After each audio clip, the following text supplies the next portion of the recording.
પ્રખ્યાત યાત્રાધામ એવા જગન્નાથ મંદિર વિશેની 9 રહસ્યમય વાતો જણાવીશું, જે લગભગ તમે આજ પહેલાં ક્યારેય નહીં જાણી હોય. અને આ વાત જાણીને તમને પણ આ મંદિર પર જવાની ઈચ્છા 100% થઈ જશે.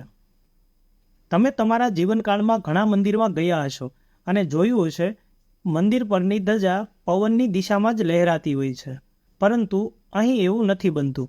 જગન્નાથ મંદિરની ટોચની ફરકાવેલી ધજા પવનની વિરુદ્ધ દિશામાં ફરકે છે.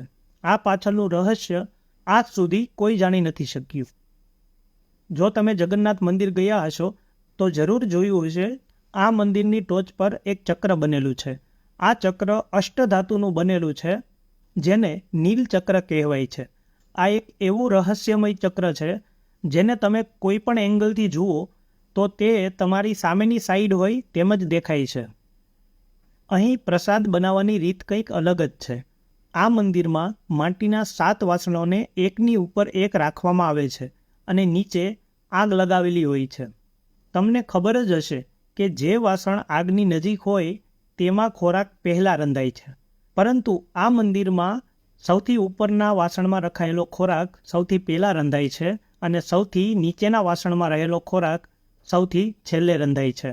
આ એક રહસ્યની વાત છે.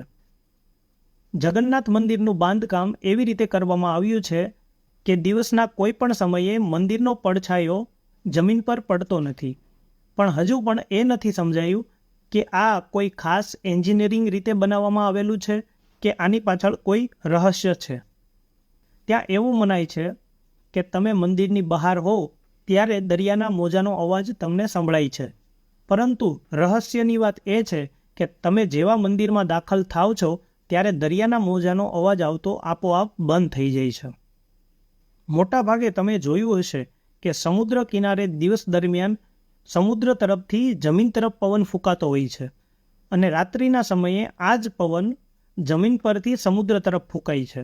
પરંતુ અહીં એવું નથી બનતું.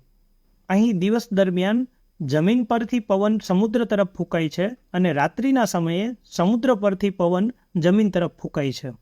આ પણ એક રહસ્યની વાત છે. તમે જોયું હશે કે મોટા મોટા સ્મારકો કે મંદિરો જે ઊંચાઈવાળા હોય છે ત્યાં તમે પક્ષીઓને ઉડતા અને તેના ઘુમ્મટ પર બેસેલા જોયા હશે, પણ અહીં એવું નથી. કહેવાય છે કે મંદિર ઉપરથી કોઈ પણ પક્ષી પણ ઉડતું નથી કે મંદિરના ઘુમ્મટ પર પણ બેસતું નથી. આ સિવાય એરોપ્લેન કે હેલિકોપ્ટર પણ તેના પરથી નથી ઉડતું. આ પાછળનું રહસ્ય શું છે તે આજ સુધી સામે નથી આવ્યું. અહીં રોજ લાખો શ્રદ્ધાળુઓને પ્રસાદ રૂપે ભોજન કરાવવામાં આવે છે અને કહેવાય છે કે ક્યારેય આ પ્રસાદ વધતો પણ નથી અને ઘટતો પણ નથી. એટલે કે એક સાથે 1 લાખ શ્રદ્ધાળુ હોય તો પણ અહીં દરેકને પ્રસાદ મળી રહે છે અને કદાચ ઓછા ભક્તો હોય ત્યારે પણ આ પ્રસાદ વધતો નથી. ખરેખર આ એક ચમત્કારની વાત જ કહેવાય. આ મંદિરની ટોચ પર જે ધ્વજ છે તેને રોજ બદલવામાં આવે છે. શિયાળામાં આ ધ્વજ સાંજે 5 વાગ્યે અને ઉનાળામાં સાંજે 6 વાગ્યે બદલવામાં આવે છે. આ વિધિ 1800 વર્ષ જૂની છે. કહેવાય છે કે જે કોઈ દિવસ આ ધ્વજ બદલવાનું ચૂકાશે તો મંદિરને 18 વર્ષ માટે બંધ કરી દેવામાં આવશે. એક દિવસ ભગવાન શ્રી કૃષ્ણ ઝાડ નીચે બેઠા હતા. ત્યારે એક પારધીએ તેને શિકાર સમજીને તીર છોડ્યું. આ તીર ભગવાન શ્રી કૃષ્ણના પગમાં વાગ્યું અને ભગવાન શ્રી કૃષ્ણએ તેના દેહનો ત્યાગ કર્યો. તેના દેહના અંતિમ સંસ્કાર કરવામાં આવ્યા. ત્યારે તેનું શરીર તો ભસ્મ થયું, પણ ત્યારે તેમનું હૃદય તેની તે સ્થિતિમાં જ રહ્યું. બાદમાં ઝાડના લાકડાની અંદર રાખીને દરિયામાં વહાવી દેવામાં આવ્યું. વર્ષો પછી આ હૃદય વહેતું વહેતું ઓડિશાના પુરીના દરિયા કિનારે પહોંચ્યું. ત્યારે પુરી નગરીના રાજા દ્વારા આ લાકડામાંથી ભગવાનની મૂર્તિ બનાવવામાં આવી અને આ લાકડાની મૂર્તિને જગન્નાથ મંદિરમાં સ્થાપિત કરવામાં આવી. દર 12 વર્ષે આ મૂર્તિમાંથી હૃદય નીકાળીને બીજી મૂર્તિમાં સ્થાપિત કરવામાં આવે છે.